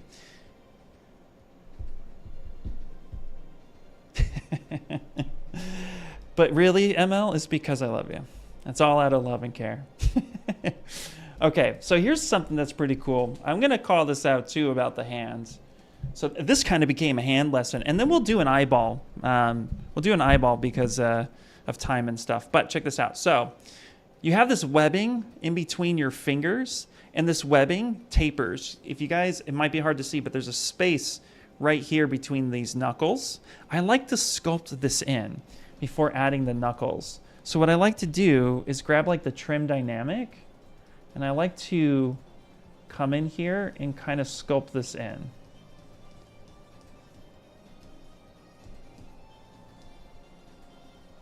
So I'd like to give this a taper. You can always move if you break it too much, but this taper here is super awesome. Also, I love this song. So I just updated my subscription to Pretzel Rocks. Now I get all the fun songs. I don't know if you guys can hear it. If you can't, we can always adjust the sound just a little bit more if you guys like. But hopefully it's been perfect volume. No one said it's been too loud, which is good. But yeah, so you get this in here like this. See, and now what we can do at this point is we can now, with clay buildup, we can start adding where that knuckle's supposed to be. Kind of bring this in, say something like this. Right, re-DynaMesh this, keeping that groups on there, so kind of smooth that down. Add that, again, add those knuckles back in, and it helps create this nice little padding down here at the bottom. You can even, too, take it one step further and kind of just start building this stuff up. Adding a little bit of volume right in this area. Smoothing that down. Again, even though we're going to be doing some sort of stylization of this because of obviously what the character looks like, this just helps get the shapes and stuff that you need in there. There we go. And now we're going to just bring it all back together. So we're going to go Subtools. So we're going to go ahead and take this guy right here, go not split, but merge down. Say great. Make sure we come here to our poly groups, auto groups, re-weld that. And then now we have at least the block out phase of the hand. And now we can start refining this a little bit. So before we do that, I'm noticing there's just a little bit of shape language here that I want to adjust. So bring this down, come over here, just kind of bring that down just a bit. Not too much. Give it a little bit more thickness. There we go. Okay, that should be pretty good. And now we're going to put this in a folder. So Control F for folder. We're going to call this hand. Hands. Hands. Okay, great. And now I'm going to duplicate this. So this is what I like to do. Even though there's history up at the top, and we should save it. Even though there's history at the top, I like to duplicate the actual hand itself from a non-welded item to a welded item, because it's easier to go back to this at some point in time if I want to change the hand pose, or if I want to, like, if I want to make a fist and I don't want to, and I clean up my topology, like I'm going to weld this together, we're going to ZBrush it, we're going to get some clean topology. If I later wanted to make a fist, it would be really hard to do that from the welded version. So I could take the same shapes that I started with and build a new fist or a new hand faster to make that fist or that pose, and then bring it all back together whenever I'm ready. So it's in my sense, I always keep this block out until I no longer need it. So I would call this like, I would just call this like block out hand, something like that. Then I'm going to duplicate this, right? Keep this in here, make sure we hide this one, and then I'm just going to call this hands. And we'll just leave that as such. Later, if I ended up doing posing, we would definitely start showcasing more of that. But in this case, this is going to be fine. We're going to now go to our geometry, DynaMesh, turn off groups, up the resolution by 128. So we're just going to double. So we went from 64 to 128. Bring this all together, and bada bing, bada boom, we just welded that hand together. And you can see here, there's a little bit of, there's a little bit of cleanup needs to get done, but we can just do a light smooth on that. We can do a smooth relaxed as well, if we would like to. Smooth relaxed, if you don't know, is hold shift, start smoothing, let go, and you just kind of lightly relax that hand. You can see how quickly we get something like that.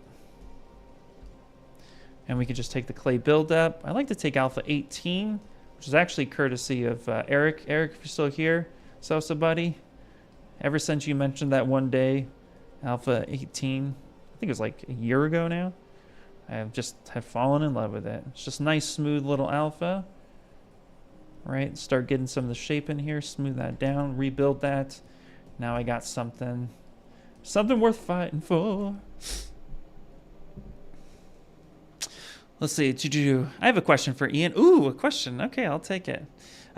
Do you have a role model in life? It's a great question. No, not so much.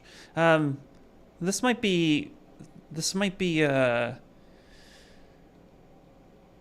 like I have like, okay, I don't have like a role model where I'm actively like modeling my life after this individual, but rather I take bits and pieces from things that I like. So for example, I like to be weird and goofy, and I like to be kind of bizarre and half out there. But I've taken influence from like Ryan Reynolds or like Chris Evans or I didn't really have good role models growing up. I didn't really have like good parental structure or influence. So it was actually hard to pull from my personal life. So I would rely on my friends, but I would say not a lot of my friends were, most of my friends were like me. We had no idea what we were doing half the time. So to say like, so no, I don't really have any role models. I just try to be the best version of me, as honest and transparent as I can be. But yeah, but when I see something that I like, I see something that's good, and like how to express myself or how to I don't know, how to connect with somebody, then I tend to pay attention to those personality traits. I tend to pay attention to what that is. And if I think it's something that I could try myself, I would do it. But yeah, so in short, no, I don't have an active role model, but I guess, you know, like anything or anyone, you try to find things that you like as you're navigating this little world called life. And yeah, you just try to, I guess, figure it out. I don't know. So hopefully that made sense. No, Deadpool. No, so Deadpool is not. Trust me when I say it's not a role model, but I relate most to his character. So I don't mean to sound dark in any way, shape, or form, but I think it's an important conversation, and I like being honest about it these days. There are times in life where you feel stuck, or you feel like you just, you know, that everything is just dumping on you, right? And that nothing ever works out well. So Wade Wilson, aka Deadpool, to clarify, you know, his character has gone through a lot of tragedy and has not been an easy life, and his transition into, obviously I'm not, I don't do what he does for a living, but the thing is that like his character, like who he is as a person, is so relatable for me, because I grew up with a rough childhood.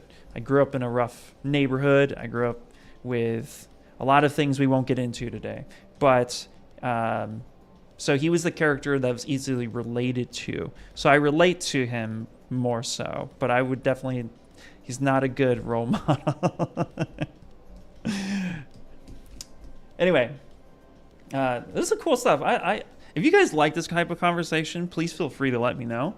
I personally have no problems talking about my life and what happens and all that other good stuff. So if that's something you guys are interested in, you can, you know, let me know. If not, we can always change the topic too. Okay. That being said, now we're going to start sizing up the hands. So here's the thing, real quick. So doing what we had originally done here, right? So come here to our opacity. You're going to drop this down. We sized up the overall shape. We obviously have a long way to go. We sized up the overall shape, right? To say something that's a little bit more like this. Okay, so we self-checking, we need to adjust some things. But that being said, without scaling it too much or rotating it around, that is actually, it's too skinny, but it's about the right size. Okay, so that's good to know.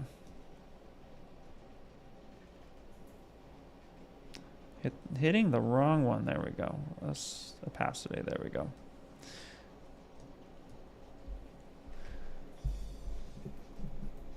Yeah, we can talk in between the main work. Absolutely. My problem is my hands tend to stop. I don't mean that to happen. All right, so we're just going to hold control and flare that up a little bit. There we go. I tend to do this a lot when I talk. So... I'm definitely like what's the word I'm looking for? I'm definitely an aggressive talker. Maybe that's the word, where I'm like moving everything, but then my brain shuts down. Okay, so now we have this hand here that's relatively, we'll live with that. So we're gonna mirror and weld that. So here's a fun fact. So everybody knows that you can mirror and weld, and if you don't, here you go. Everybody knows that mirror and weld works by looking at screen left and then copying that on over to screen right. right? So it copies, does that whole thing. So it's paying attention to this side of the screen and then boom, pops it over there. But if there's absolutely nothing on this side and everything lives on this side of the fence, when I hit mirror and weld, it automatically decides that for me. So it says up over here, stick that right there. So that's what that does. So if you ever see me mirror and weld and then you're like, you know, oh yeah, because I already had that there. So if you ever see me mirror and weld and then it pops over like that, but then if I do this, right, if I cut this off right here, so let's turn off symmetry. If I cut this section off here, say delete hidden, right, and I hit mirror and weld, now it's looking at what's over here, right? So we don't want to do that. So we want to just kind of make sure when we mirror and weld, if there's nothing over here, then you can mirror and weld from right to left. And that's just a little quick shortcut, because that's, again, I discovered that with the way I build hands. I always put the thumb here, I always put the fingies here like this, and then I put the palm here. I always build the left hand, even though I'm right-handed. It's just because I'm looking at my left hand and I'm mimicking my reference, so that's why. So if that makes sense? You always like to use empathetic, aggressive, has negative conversations. Yeah, okay, so I'm very, yeah. You adore this type of conversation? Yeah, me too. You like the answer? That's awesome. Okay, cool, yeah. Yeah. Your role model is Jacqueline Kennedy. Nice, nice. Mobile speaker. You might have some Italian somewhere in your answer. Yeah, actually, I do know. So I am Irish, German, Italian, Scottish, bit of Russian, and then supposedly somewhere there's like a 0.000 Native American bit in there. But yeah, so Irish, Russian, German, Scottish, Italian, apparently. Not enough to really count, but according to my family, that's the vibe.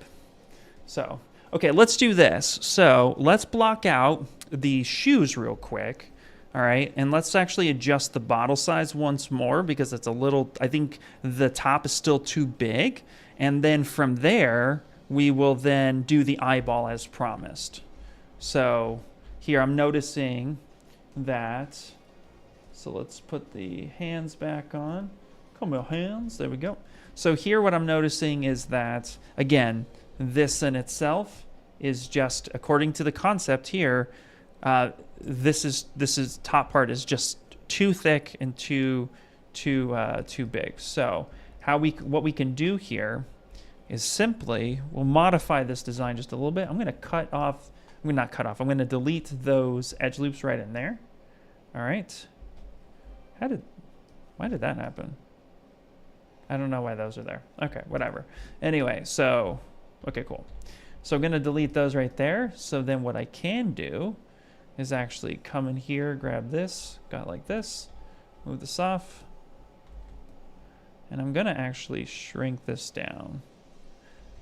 Now, what I'm going to do here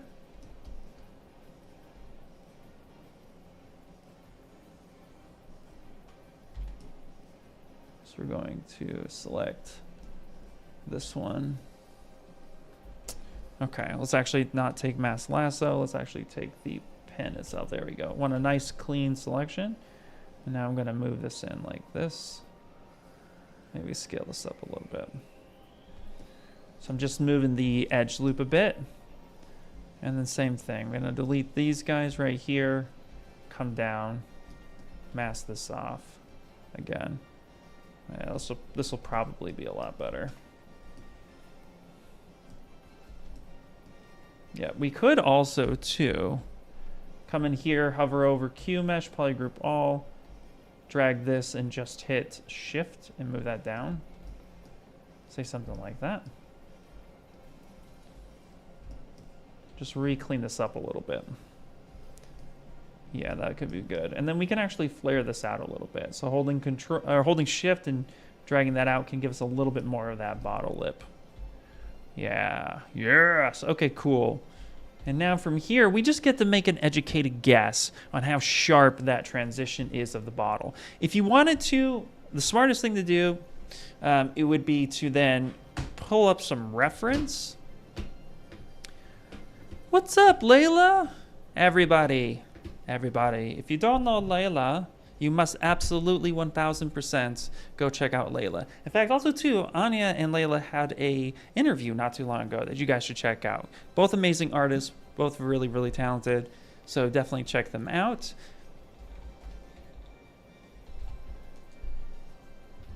So here's the thing. So because we know he pulled from an ink bottle of sorts, what we can do is kind of get a sense and see if we can find something similar to that. I feel like he kind of just made his own, but you can see something like this has like a nice little lip to it. And obviously the one we have is more round. So, but there's a little bit, each one of these has a little bit of like some sort of like radius to it. Has like a little bit of rounding. So we should replicate that in our design so it's not too rigid. So we're gonna do something similar to that. So what I'll do instead is come back over here, just simply add in some edge loops. Say here and here, add in at least one here. And now, yeah, that gives us some nice little rounding right then and there, which I think is gonna be great. So that will work out for us. And if we wanted to here on the top, what we could do, let's actually come over here, hover over this edge, and then come grab interactive elevation.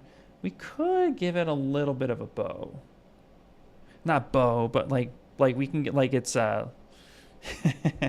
like it's rounding. So we're gonna come over kind of left to right. So here left to right goes up or down, and then up and down actually will change. So we can do something like that. So it's just subtle enough to give us that kind of shape, which looks kind of like what we're going for. Here, we'll just play this a little bit. Maybe we'll do something subtle like that. Yeah, just a little bit of subtlety to that. That should be pretty cool. Okay. All right, let's go with the shoes. So at least get a little bit of a block out here. And then two, what we can do real fast before we do that is we can start getting some of this calf shape happening here. So let's actually hit all the wrong buttons. So here, based on this, let's actually kind of start just getting a little bit of shape to this, because these are just little sticks, right? And we don't want that. So what I'm gonna do is I'm gonna grab the move, and actually check this out too. This is something we can do here. Boom, boom, boom. Now let's not do that. Sorry, my brain's moving all over the place. So what we can do is kind of give this a little bit of shape to it. Say something like that. Just using the move topological. And then the other thing too, if I wanted to, I can come on down to auto masking and backface mask. And what this will do is we just want to give me a little bit of like definition of the calf as well as the hamstrings. Because even though they're skinny and kind of, you know, kind of tubular, bro, we want to redefine the shape. And we are looking for, we are looking for a bit of an S-curve. S-curves are your best friend. Anytime you're doing a design, when it comes to arms or legs or whatnot, S-curves are really gonna help you out, right? So you really wanna have like a nice shape to some of this stuff. There we go. And then we'll just go back here. We'll just remove that, and now we'll just tweak that a little bit. Say something like that, okay? And then come over here to the front. We'll turn this back on. Okay, and then here, we're just gonna go ahead and pull out some calf shape. So get a little bit here. And then we're also just gonna pull out just a little bit for some thighs. And Bring that knee in. So just patiently, I'm gonna just go ahead too and just dock this on this side right here. And I'm just gonna kind of play with this a little bit. Let's bring that knee in a little bit.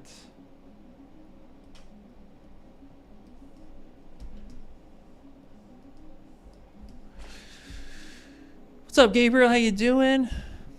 Well, I guess that makes sense. It's also quite expensive medical stuff to use. Oh, hold on. Oh, gotcha. Okay. All right, bye, chat. Have a great week. Anya, take it easy. Have fun. All right. Doop. Make sure. Gizmo and dynamic local question. Yeah, what's up, Jared? Okay. Gizmo and dynamic local sub question. Did I miss it? I don't say it. I'm a huge fan of your art, so I love sculpt and do it for a couple of years, but I'm a little stagnated because anatomy is really hard. What tips do you have to give for loose and very fast? And oh, okay. Hey, Darkness, that's an excellent question. Sorry, it took me a second to see it. Also, Jared, I do see your question. Sorry, I missed a few things. So, so I'll answer your question next, Jared. Thank you so much for the compliment, by the way. So anatomy. So Acroches are like your super best friend. I recommend everyone have at least one Acroche. What's an Acroche, you might ask? It's a great question, and I'll go ahead and I'll show you right now. So I'm going to hit save here real quick. If you open up the Lightbox in ZBrush ships with an Acroche already for you to reference and to get more into the anatomy. So if I come over here to my tool menu, which is again under the Lightbox, and I see here it says Ryan Kingsley Anatomy. So if I double click this is a ZTL, so it won't stop your project, but it will open up a subtool folder. And if I go ahead and hit comma to close that down, you can see here that I have a female Acroche. Now, the fun part about this is that male and female anatomy are pretty much identical. The differences really comes down to fat tissue and bone structure. But everything else, like your muscle placements, what they're called, the positioning, the joints, all that stuff remains the same for both male and female characters. But again, male and female skeletons are different from each other. So that being said, you will want to take a look at like hip placements, the way, even the head, the skull is a little bit different as well. The mandible here actually is more, I believe is more round for women than men. Also, women tend to have a little bit more of a pointier jaw, so they tend to have a little bit more heart-shaped face. So again, all of this is just in studies. So, but you have anatomy here for you. And what's cool about this is that every single muscle that's here, as you can see here, I'm just showing the wireframe with Shift F. Everything here actually has the name of it. So I'm one of those guys that I don't think you need to learn the names of every bit of anatomy. It's helpful, trust me, it is, when you're talking about something and you're like, okay, I got my pec major and my pec minor, my pectoralis as a whole. Like, it's important to know like the key stuff, but if you don't want to go down the rabbit hole of learning Latin, then you don't have to. But you can reference it here, so you can see like, oh, that's my external obliques, right? You can click here, oh, boom, that's my deltoid. Oh, look, that's my bicep. Oh, look, that's my tricep, right? You can come here. You can select all this stuff here. This is my brachialis, which is right in here, okay? This is my exterior carpi radialis longus. So, yeah, it gets crazy real quick, but that's okay. Here, my serratus anterior, which is here, okay?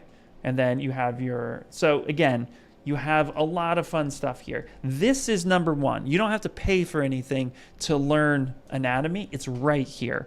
The best thing to do as well is when you're modeling things out, check your reference. If you're actually modeling a human character, just go ahead and hit Shift S and just stamp that guy, right? So then you have it here as your reference, Shift S, and then come back to the model that you're actually working on. So in this case, I'm working on this guy. And let's just pretend that, oh, well, look, scale reference, right? This would be the scale of my little bottle, maybe. But I can check things. I can scale things up and be like, okay, is my legs pretty close to what I need them to be. And remember earlier I'd said we're going to be kind of referencing real anatomy just a little bit to get the placement correct. So check this out. So my knees practically line up with actual real knees. If I, right, the top of the hips, or at least getting to the hips here, that's where that lines up. The ankles, that lines up. So just practice and repetition over time is going to help a lot with it. But just referencing the anatomy over and over again and seeing how it is in real life is going to help you out so much. This stuff takes a lot of time. I've been sculpting now for a little over 10 years. And I still reference anatomy from time to time, but I have a better idea of how it should look so I can get there faster.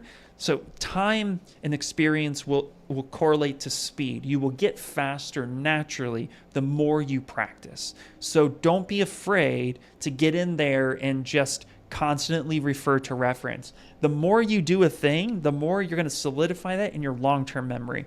In your short term, you're going to be struggling.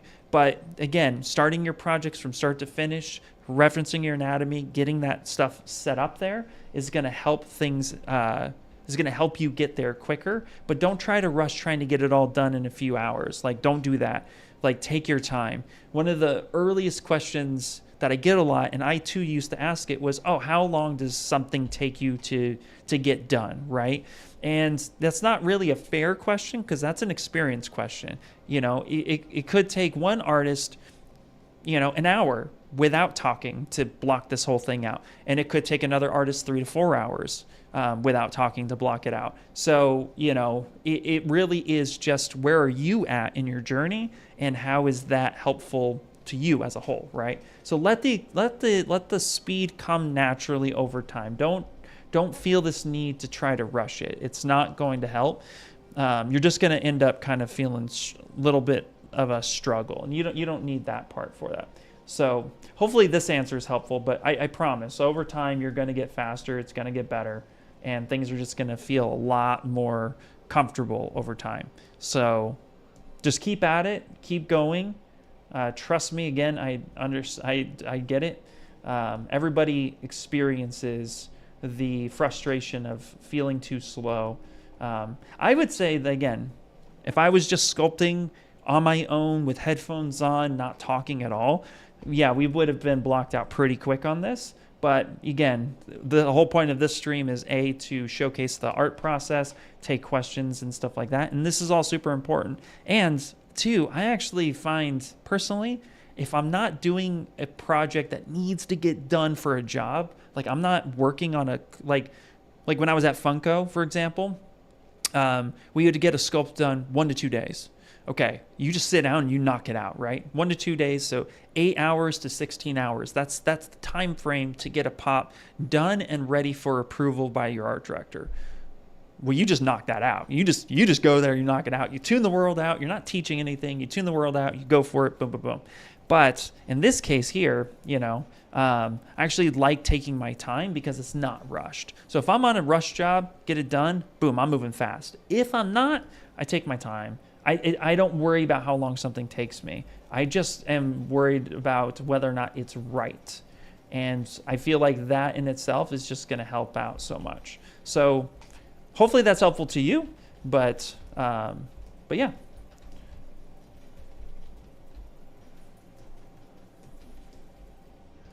Speaking of which here, I'm actually going to, I feel like these knees are a little too bowed back there. So we're going to do something like this. They were cool. Okay. All right, let's get some shoes in place, and then I promised we'd sculpt an eyeball, and then after that, we'll end the stream.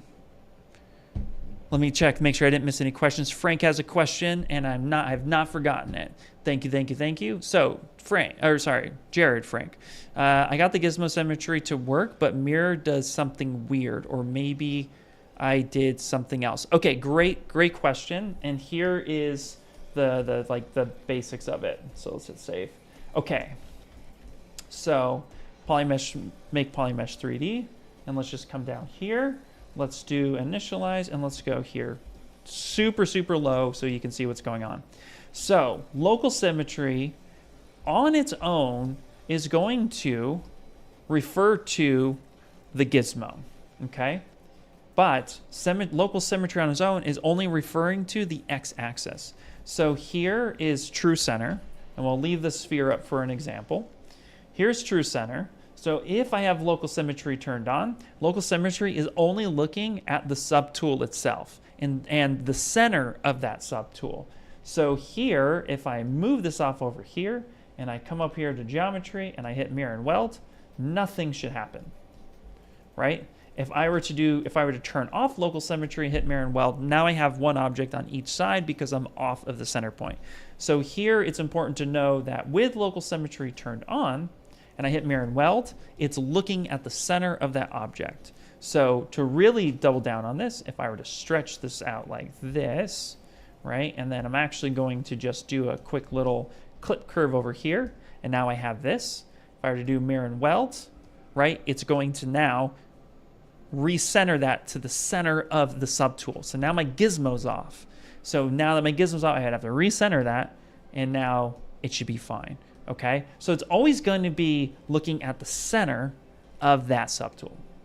So that's local symmetry. So that's where you can get a little bit of weird stuff. Now, dynamic symmetry, the new one, that little white button up on top right there.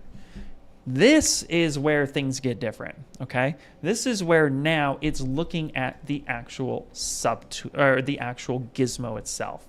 And here, the benefit of this is that when I have symmetry turned on, right, and I hit mirror and weld, again, it's looking at that gizmo. That gizmo is centered. It sees the center between the two. Even with symmetry turned off, if I hit mirror and weld, it's looking at the actual gizmo. The gizmo is centered. If I move this over here, now notice that moving the gizmo with dynamic local symmetry now is saying, hey, you know what? The gizmo position moved, change the shape of the object. So here, in this case, mirror and weld now is saying that that gizmo, that's your new center point, mirror and weld to that gizmo.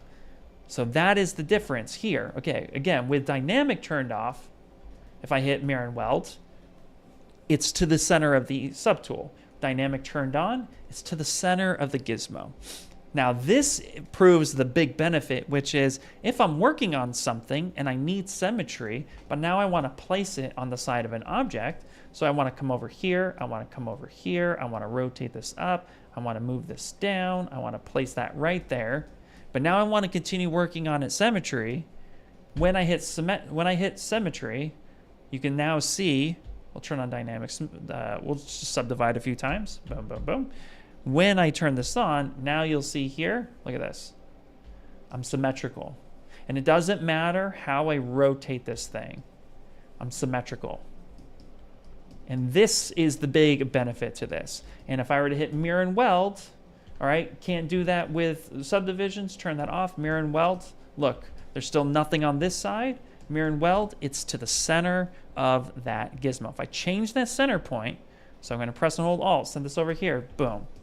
That's the difference. So those are the two major differences between local symmetry and local symmetry with dynamic. This update is one of my favorite because think about like all the symmetrical pieces of armor you want to do, but it's on the forearm, right? You're adding these like perfectly symmetrical panels and buttons and stuff like that.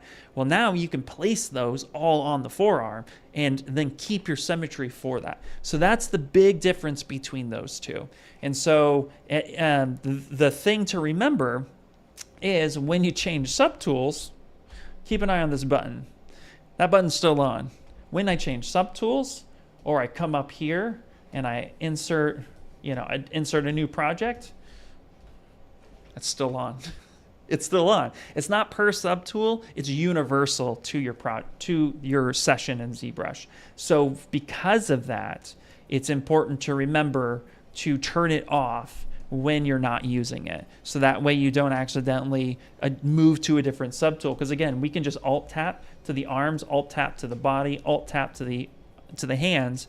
And if I was working on a piece that wasn't truly symmetrical or was something different and wasn't using local symmetry at all, then if I don't turn this off, that's where I can cause a little bit of a misstep. So you want to make sure that you just turn it off, which is one of the reasons why it is placed right here, is because it's just easier to go boop on, boop off, Really simple. You could also make this a hotkey shortcut. You can press and hold Control Alt, tap it, and then you can say, yeah, set this to negative. It's going to say, hey, that hotkey's already taken. I say, yeah, I know, that's great. Boom. Now I can just sit here, hit that negative button, turn it on and off anytime I want. So again, super beneficial to doing it in that way. And then of course with the hotkeys, I can just restore if I didn't want to do that. Perfect.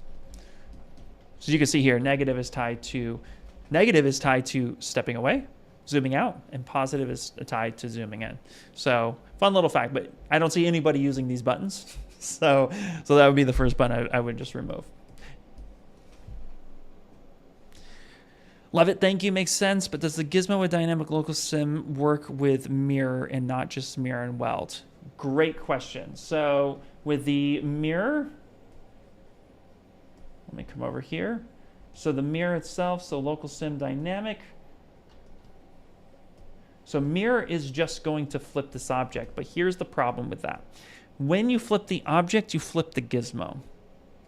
So the flipping the gizmo itself, now that gizmo there, now if I'm in here, it will affect that because now it's saying that, hey, over there is a thing and it's not centered to this. However, there are ways to get this back. Okay, you can get symmetry back with that, and the thing that you can do is actually it's under ZModeler here. I'm going to go ahead and take this draw size down. Is that if you're looking at your object and you know that like, oh, here's my center line, right? So if I press and hold the space bar and I come in here, there is a set symmetry on the actual edge actions. So I can come here and say like, oh, this is my center line. So here to here, puts that back into its place. I can also Alt tap and realign that, set that back to the center, and you can reposition this how you need to then get that back. But yeah, so to your point, no, it's going to change it because the gizmo is done. So you want to make sure that that is actually set there. What was the other thing I could do? What else was it? Okay, yeah, and then if you wanted to get it back to, so that true center, the other way that you can do it is here, which is a little cool. You can Alt tap. And what's fun with the Alt tap, and this is a little cool little secret, if you're Alt tapping on a thing, and you can actually pick the line in which you want your arrow to align to. So this is a fun